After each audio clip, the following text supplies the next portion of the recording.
ces tout débuts, s'est produit ce que le professeur Chassagne a appelé une guerre de l'eau.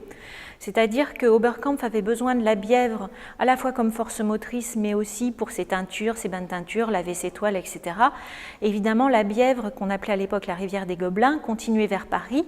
Et dans Paris, il y avait beaucoup d'industries ou de proto-industries qui utilisaient cette eau et qui voyaient d'un mauvais œil que quelqu'un s'installe en amont et puisse utiliser cette eau-là.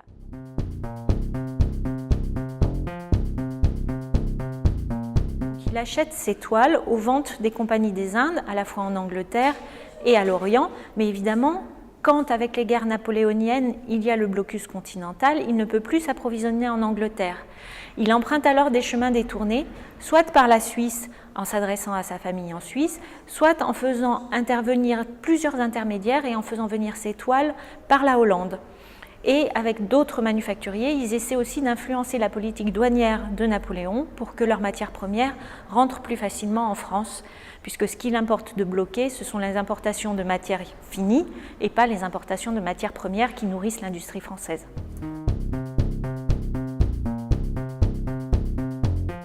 Au départ, il était vécu comme un empêcheur de tourner en rond. On se demandait un peu quel était cet étranger qui voulait s'installer ici. D'ailleurs, le seigneur de Beuvron, le seigneur local, le voyait vraiment d'un mauvais œil. Puis tout s'est arrangé puisque le seigneur est devenu même le parrain de certains des enfants d'Oberkampf.